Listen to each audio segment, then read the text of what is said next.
السلام علیکم ورحمۃ اللہ وبرکاتہ۔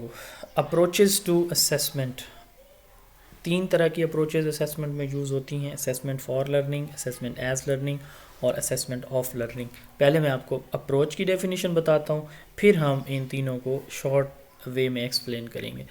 اپروچ کیا ہوتی ہے؟ Basic set of principles about nature of a process, کسی بھی پروسیس کی نیچر کے بارے میں جو بیسک پرنسپلز ہوتے ہیں ان کو ہم اپروچ کہتے ہیں۔ مثلا سادہ لفظوں میں سمجھاتا ہوں کہ جو اسیسمنٹ ہم کرنے جا رہے ہیں یہ کس مقصد کے لیے کرنے جا رہے ہیں، اور اوورآل یہ لرننگ کے لیے ہوگی یا لرننگ کی اسیسمنٹ ہوگی، کے لیے کی۔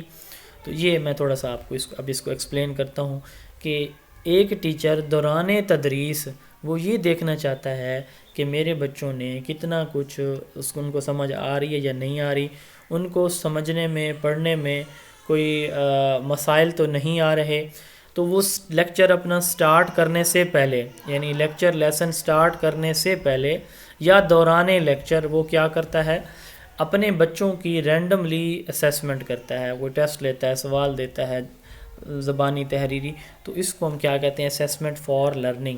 وہ اسیسمنٹ جو سٹارٹ میں یا ڈیورنگ انسٹرکشن دی جاتی ہے ٹو مانیٹر لرننگ پروگریس، کہ بچے ریڈی ہیں پڑھنے کے لیے، بچے اب ریڈی ہیں، پتہ چل گیا تو اب وہ پڑھا رہا ہے، تو کیا بچے اس کو انڈرسٹینڈ کر رہے ہیں، کیا ٹیچنگ لرننگ پروسیس سموتھلی چل رہا ہے، یا مجھے اپنے میتھڈ میں کوئی تبدیلی کی ضرورت ہے۔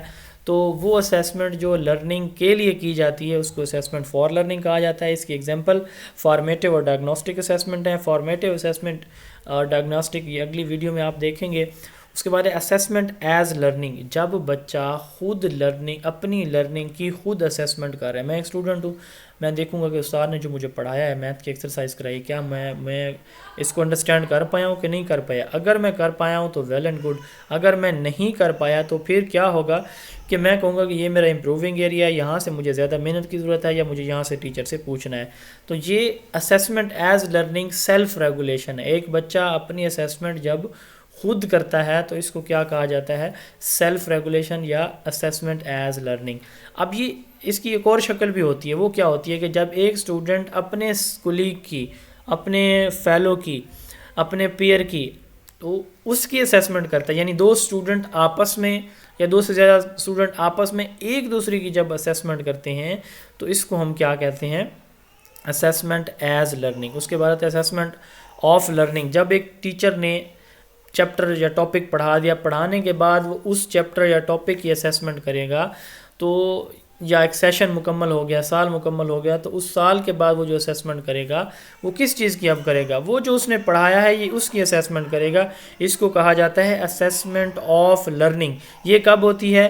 آفٹر لیسن، یعنی جب ایک لیسن ہمارا کمپلیٹ ہو جاتا ہے تو اس کے بعد یہ اسیسمنٹ کی جاتی ہے۔ اس کو ہم اسیسمنٹ آف لرننگ کہتے ہیں۔ یہ کس چیز کے لیے کی جاتی ہے؟ ٹو ڈیمانسٹریٹ اچیومنٹ، کہ بچوں نے کتنا اچیو کیا، کتنا گین یا لرن کیا، اس چیز کو جج کرنے کے لیے۔ اس کی example portfolio, summative assessment, norm reference ہے اور کرائٹیرین ریفرنس ہے۔ یہ اگلی ویڈیوز میں ہم انشاءاللہ یہ جو ایگزامپلز ہم نے ابھی ڈسکس کی ہیں ان سب کو ڈیٹیل میں دیکھیں گے۔ اگلی ویڈیو ضرور آپ دیکھیے گا۔ 0300601373 یہ میرا واٹس ایپ نمبر ہے۔ اگر آپ کو میری بک چاہیے جو اسی کانٹینٹ پہ میں نے تیار کی ہوئی ہے تو آپ اپنی بک کا آرڈر کر سکتے ہیں، یا اگر آپ ہماری آن لائن کلاس لینا چاہ رہے ہیں تو بھی آپ اسی واٹس ایپ نمبر 0300601373 پہ کانٹیکٹ کر سکتے ہیں۔ السلام علیکم۔